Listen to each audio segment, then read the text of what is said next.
They were throwing a party for my replacement while security walked me out.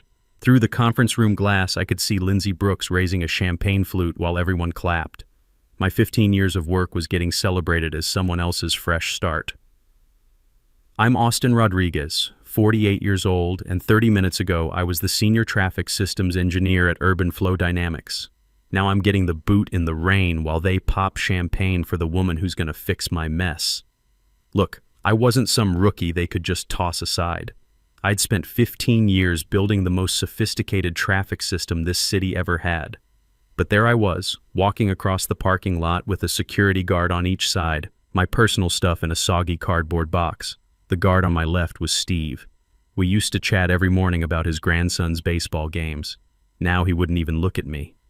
"Sorry, Austin, just orders," he mumbled as I tossed my box into my truck. Through the rain, I could see my boss, Rachel Morrison, lifting her glass higher. I read her lips. She'll clean up his mess. 15 years of solving impossible traffic problems, and she called it a mess. Here's the thing. They'd been planning this for months. Lindsay Brooks, MBA from Wharton, designer suits, perfect PowerPoint presentations. She'd show up in meetings asking questions like, wouldn't a more standardized approach be efficient? Easy to sound smart when you've never dealt with real chaos. I sat in my truck watching the party continue. The windshield wipers couldn't keep up with the rain, but I could still see them celebrating. Rachel had made it clear. We need conventional approaches, modern methods. Translation. We don't understand what you built, so we're replacing you with someone who speaks corporate. The drive home gave me time to think. My system wasn't just code and algorithms, it was 15 years of learning how this city breathed. Traffic moved different when the high school had games versus when the university had graduation. Light rain changed everything compared to heavy downpours. Emergency vehicles could slice through gridlock if you knew which signals to adjust in what order. I'd poured my life into that system. Missed my daughter's college graduation fixing a critical bug. Worked through my divorce because the system needed constant attention. My ex-wife Sarah used to say I was married to the traffic grid, not her. Turns out she wasn't wrong. My apartment felt empty when I got home. No family photos anymore. Sarah took those when she moved out 2 years back. Just me, engineering books, and too many takeout containers from late nights at the office. 6 months earlier, things were different. The mayor toured our control center, watching my system handle rush hour like a conductor with an orchestra. Emergency response times down 25%. Traffic congestion dropped 18% citywide. "This is amazing," she said. "How's it work?" That was the problem. I couldn't explain it in ways that satisfied the board. Sure, there were algorithms and machine learning, but the real magic was in thousands of micro-adjustments based on experience. Patterns that took years to recognize. Stuff you can't learn in business school. Then Rachel hired Lindsay. "To support your workload," she said with that corporate smile. "The board wants fresh perspectives." Lindsay with her buzzword reports and color-coded presentations. Lindsay who somehow started appearing in meetings I wasn't invited to. Who smiled sympathetically when I worked late while quietly documenting everything I did. You know what's funny? The first 2 days after they fired me, my phone stayed silent. They were probably celebrating their brilliant decision. The heart of the city's traffic management, my life's work, was now in Lindsay's hands. Day 3, it started. My phone lit up with Lindsay's name. I let it ring. 20 minutes later, again. By noon, she'd called 8 times. By evening, 15 calls. No voicemails, just desperate ringing. I sat on my couch that night, surrounded by old engineering notebooks. 15 years of problem-solving written down. I could picture Lindsay panicking as Monday's rush hour approached with a system she didn't understand. See, what they never got was that my traffic system wasn't software you could hand off. It was me. My way of seeing patterns, my understanding of how people move, my knowledge of every weird quirk in this city's setup. The system worked because I worked, because I'd put 15 years of experience into every line of code. My notebooks had equations and charts, sure, but not the invisible stuff that made it all work. Not knowing that Elm Street backed up different on rainy Tuesdays than rainy Thursdays because of school pickup times. Not understanding you had to pre-adjust downtown signals 12 minutes before events ended, not 10. That night I finally slept good. Phone stayed quiet. Morning brought 23 missed calls. I made coffee and watched sunrise through my window. For the first time in years, I had nowhere to be. No crisis calls at 5 a.m., no emergency patches to deploy, just quiet. Then Stephanie Wells called. She was the only junior engineer who survived last year's budget cuts. Her voice was shaky. "Austin, it's falling apart. The whole downtown grid locked up yesterday afternoon. Ambulances couldn't get through. They had to call helicopters for 2 medical emergencies." I didn't say anything, just listened to her breathing hard. "Lindsay keeps trying standard protocols, but she's making it worse. Rachel's freaking out. The mayor called an emergency meeting." "Sounds tough," I said, keeping my voice neutral. "Tough? Austin, it's a disaster. The city's threatening to cancel our contract." "Well, I don't work there anymore," I told Stephanie. "Remember the security escort?" "Austin, please. Real people are getting hurt. Traffic accidents are up 30% because the signals aren't syncing." That hit me in the gut. Real people, not just Rachel with her corporate games or Lindsay with her stolen job. Regular folks trying to get to work, get their kids to school, live their lives. I hung up and walked to my window. The city spread out below, my city with its rhythm I'd spent 15 years learning. Hour later, my doorbell rang. Rachel Morrison stood there looking like she hadn't slept in days, hair messy, makeup smudged, dark circles under her eyes. "Austin," she said, trying to smile. "Can we talk?" I didn't move from the doorway. "About what?" "We're facing technical challenges with the system transition. Lindsay's brilliant, but she's hitting some unexpected variables in your architecture." I leaned against the doorframe. "My mess, you mean? Isn't that what you called it while toasting my replacement?" Her face went red. That was poor timing. "Was it, or exactly what you intended?" "Look, the city's experiencing severe disruptions. Emergency services are compromised. This is bigger than personal feelings." "True," I nodded. "Perfect opportunity for Lindsay to show off those modern approaches you were excited about." "Austin, please. We're prepared to offer you a consulting contract. Double your old salary. Just help us stabilize the system." I studied her. The woman who'd dismissed 15 years of my expertise, who watched me get escorted out like a criminal, who celebrated my replacement before my desk was cleaned. "No." "No? Just like that?" "Just like that. Same way you fired me." Her face hardened. "This isn't about wounded pride. Lives are at stake. They always were. That's why I worked 60-hour weeks perfecting that system while you cut my team to save money. That's why I missed my daughter's graduation. That's why my marriage fell apart." I kept my voice steady. "You never cared about lives when it was me sacrificing for them. I'll go to the board. I'll make sure you never work in this industry again." I smiled. "Go ahead. Tell them exactly how you mismanaged this transition. Explain why you fired the one person who understood the system without proper knowledge transfer. I'm sure they'll be impressed." After Rachel left, I turned off my phone and took a long, hot shower. Truth was, whatever Rachel and Lindsay deserved, the city didn't deserve to suffer. I spent that afternoon driving around downtown seeing what happened to my system firsthand. Traffic lights cycling randomly, cars backed up for blocks, horns blaring constantly. On 5th Street, I watched an old man wait 8 minutes for a pedestrian signal that never came. News trucks surrounded City Hall. Reporters standing in front of cameras. Day 4 of what officials call the traffic crisis, with no resolution in sight. By evening, I'd made my decision. Not for Rachel or Lindsay or the company. For the city. I called Stephanie back. "What exactly is happening with the system?" Her relief was obvious. Lindsay tried implementing her standardized algorithm package. Works fine in simulation, crashes under real conditions. She can't figure out why your code works in some areas, but fails in others. Because she's looking for consistent rules where none exist, I explained. The system's adaptive, organic. Every intersection has personality. That's what I tried telling her. She keeps saying your documentation is incomplete. I laughed. My documentation's thorough. She just doesn't understand what she's reading. Next morning, I got a text from unknown number. "Conference room B, City Hall, 2 p.m., please. Mayor Rivera." Mayor Monica Rivera looked exhausted when I arrived. Stress of a paralyzed city showed in every line on her face. "Thanks for coming," she said, standing to shake my hand. "I haven't agreed to anything," I reminded her. "I know. But you're here. which means you care about this city the same way you cared when you built a system that was supposed to transform how we manage traffic. She poured coffee. Urban Flow Dynamics is considering shutting down the system completely. Going back to the old traffic management. That hit me hard. My life's work scrapped. That'd be unfortunate, I managed. It'd be catastrophic, she corrected. Emergency response times up 40%. We've had 3 traffic fatalities that might have been prevented. Schools can't run buses on schedule. People can't get to work. I wrapped my hands around the warm mug.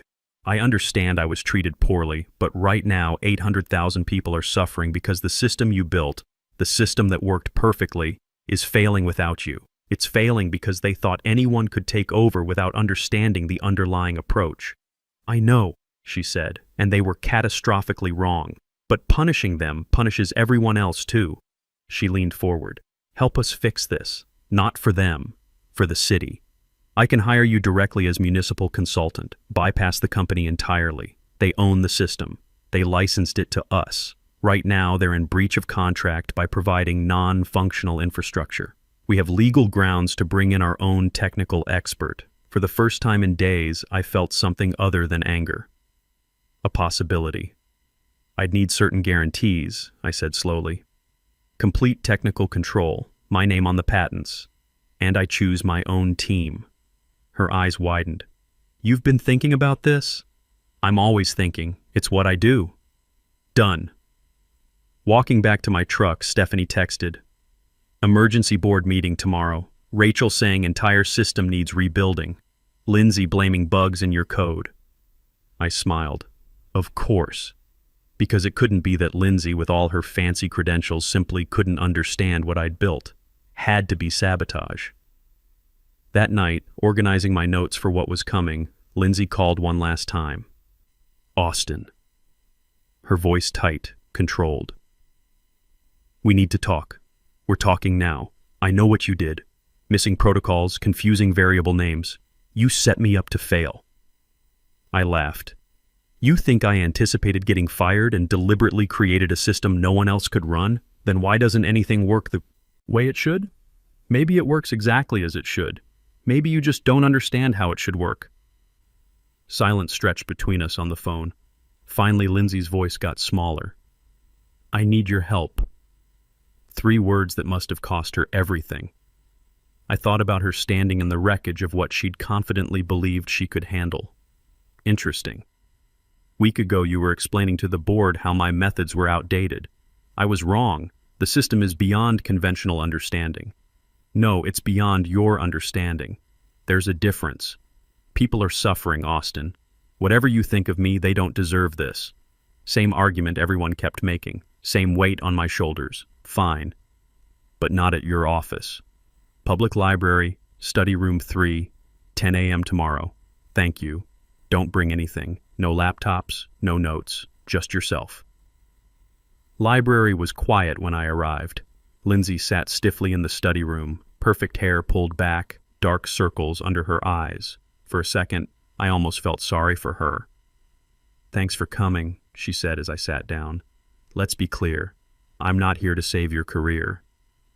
For the next hour, Lindsay detailed the cascading failures. More she talked. Clearer it became she'd tried forcing textbook solutions onto my organic architecture, like trying to control jazz improvisation with sheet music. It's not logical, she concluded, frustrated. Sections that should behave identically respond completely different to the same inputs.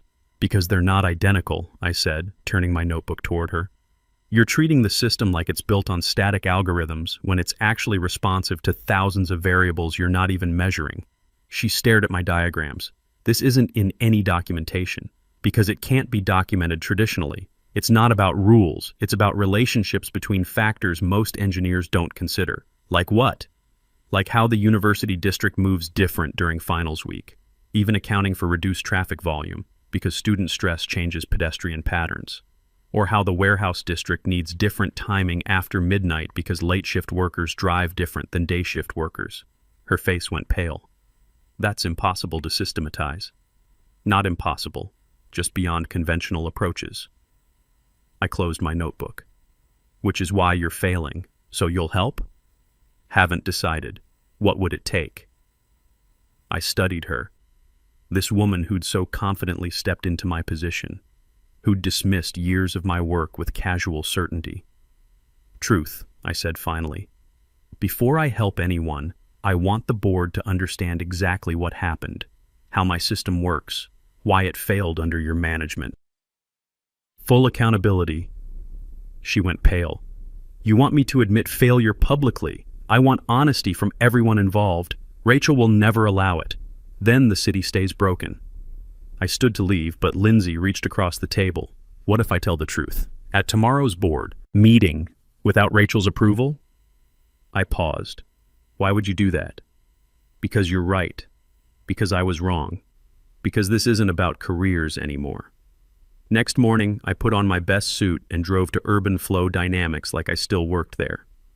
Security looked surprised, but didn't stop me heading for the executive floor. Board was already assembled in the main conference room. Through glass walls, I could see Rachel at the head of the table, gesturing confidently. Lindsay sat to her right, staring at her hands. I didn't enter. Settled into a chair in the waiting area, directly in Lindsay's line of sight. When she looked up, our eyes met. Something passed between us. 10:15 a.m., Rachel was projecting charts showing system failures, explicitly blaming my experimental methodology. Then Lindsay stood up. I leaned forward, watching her lips as she spoke. Board members' expressions shifted from attention to surprise to shock. Rachel tried interrupting, but the chairman silenced her. Lindsay kept talking, occasionally glancing toward where I sat. Whatever she was saying wasn't the story Rachel had prepared. At 10:37, the boardroom door opened. Security approached me. Mr. Rodriguez, the board requests your presence. I nodded, stood, and followed him into the lion's den. Thanks for joining us, the chairman said carefully. Ms. Brooks has been sharing some illuminating information about your traffic system design. She suggests current failures aren't due to flaws in your design, but rather misapplication of standard algorithms to your adaptive architecture. I nodded but stayed quiet. She further suggests you alone understand how to operate the system properly, and that your termination was premature. I looked at Rachel, whose face had gone red. Premature is an interesting word for firing the one person who understood the multi-million-dollar system you contracted to deliver. The situation's critical, the chairman continued. The city's threatening legal action. We need solutions. I agree, I said calmly. Which is why I've accepted a position as direct technical consultant to the mayor's office, effective immediately. Room erupted in confused murmurs. Chairman banged his gavel. You've what? Rachel sputtered. The city exercised its right to independent expertise when the primary contractor failed to deliver functional infrastructure, I explained. Mayor Rivera appeared in the doorway with her legal counsel. As of 9 a.m., we formally notified your company of material breach. We're engaging Mr. Rodriguez directly. This is highly irregular, the chairman said, his expression dark. So was firing the creator of a proprietary system without ensuring knowledge transfer, the mayor replied smoothly. My system will be fully operational within 72 hours, I added, under my direct management with my own team. Your team? Rachel laughed harshly. You don't have a team. I will, I countered, starting with Stephanie, who I'm hiring away from you. Effective today, along with any other engineers who understand the value of adaptive thinking over conventional approaches. The revenge I'd planned, the moment I'd imagined since being marched past that champagne toast, wasn't what happened next. It wasn't watching Rachel sputter ineffectively or seeing the board realize their catastrophic error. It wasn't even the mayor's perfectly timed entrance. The real revenge came 48 hours later when my restored system silently, elegantly resumed functioning across the city. When emergency response times dropped back to record lows. When traffic flowed like water finding its natural course. Look, I won't lie. It felt good watching Rachel's face when the mayor held that press conference. The innovative technical approach pioneered by municipal consultant Austin Rodriguez will become a model for cities nationwide. That part was sweet. But here's what really mattered. That first morning when everything was running smooth again, I got a call from a paramedic named Tony. He'd been driving ambulances for 12 years. Don't know who you are, he said, but whatever you did to fix the traffic system, thank you. Yesterday we got to a heart attack victim 6 minutes faster than we could have last week. That guy's alive because of those 6 minutes. That's when it hit me. This wasn't about beating Rachel or proving Lindsay wrong. It was about building something that actually mattered. Within a week, job offers flooded my inbox. Companies who'd never heard of me suddenly recognized my genius. Industry recognition, consulting fees that tripled my old salary. All nice, sure, but not the point. The point was what happened a month later. I was walking past Urban Flow Dynamics on my way to City Hall. Yeah, I had an office there now, heading up the new Municipal Innovation Department. Through the lobby windows, I saw moving boxes and empty desks. The city contract had been their main revenue source. Without it, they couldn't survive. Near the entrance stood Rachel, watching her company crumble. Our eyes met through the glass. I didn't smile or gloat, just nodded once and kept walking. My team was waiting at City Hall. Stephanie had jumped ship the day after the board meeting, brought 2 other junior engineers with her, smart kids who understood that adaptive thinking beats rigid rules every time. We'd also recruited Maria Santos from the city's transportation department. She knew the streets like I knew the code. "Austin," Stephanie said when I walked into our new office, "we got the preliminary data from the Portland pilot program. They want to implement our system citywide." Portland, Seattle. Then Phoenix called. Turns out, once you prove something works, everyone wants it. But you know what the best part was? Teaching these kids what I'd learned over 15 years. Not just the technical stuff. Anyone can learn code, the real knowledge, how to see patterns in chaos, how to trust your instincts when the data doesn't tell the whole story. Traffic isn't just about moving cars, I told them during one of our weekly brainstorming sessions. It's about moving people. And people are complicated, unpredictable, human. You can't solve human problems with pure logic. Maria nodded. Like how the downtown grid needs different timing on game days, even when we account for extra traffic volume. Exactly. Because when people are excited about something, they drive different, walk different, make different choices. These weren't just employees, they were protégés. The next generation who'd take this work further than I ever could. 6 months after the whole mess started, I got an unexpected visitor at City Hall. Lindsay Brooks knocked on my office door looking nervous. "Austin, got a minute?" I gestured to a chair. "What's up?" I wanted to apologize, properly this time, and to ask if you might have room for someone who's learned that conventional approaches aren't always the answer. I studied her. She looked different, less polished, more real somehow. What happened to the MBA confidence? She laughed, but not in a happy way. Turns out confidence without competence is just arrogance. I spent 3 months watching everything I thought I knew get proven wrong. And now? Now I'm working part-time at a small consulting firm trying to learn traffic engineering from the ground up. No shortcuts, no assumptions. Starting over. I respected that. Takes guts to admit you were wrong and start over at 29. "We might have a junior position opening up," I said. "Entry level. You'd be working under Stephanie, learning the fundamentals. Interested?" Her face lit up. "Seriously?" "Seriously. But understand, this isn't about redemption or second chances. It's about whether you can contribute to something bigger than yourself." She nodded. "I understand." That evening, I called my daughter Jessica. She'd graduated from college last year and was working as a teacher in Denver. "Dad, you sound different," she said. "Happy different." "Yeah, I guess I am. Mom told me about the job situation. Sounds like it worked out." "Better than worked out.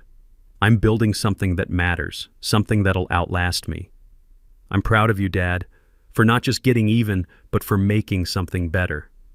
After we hung up, I walked out onto City Hall's roof deck. The city spread out below, traffic flowing in smooth patterns, red lights and green lights pulsing in rhythm, emergency vehicles gliding through gaps that opened just when they needed them. My city, my system, but more than that, my legacy. Because the best revenge isn't destruction, it's not even success, though that's part of it. The best revenge is building something so good, so essential, that it changes the game entirely. Rachel had called my work a mess. Turns out she was right about one thing. It was messy, complex, adaptive, constantly evolving. Just like the city it served. But that's what made it beautiful. That's what made it work. If you've made it this far in my story, you know what it feels like to be underestimated and then vindicated. Sometimes the best response to being thrown away isn't anger. It's showing them what they lost. and building something even better from the pieces they didn't want.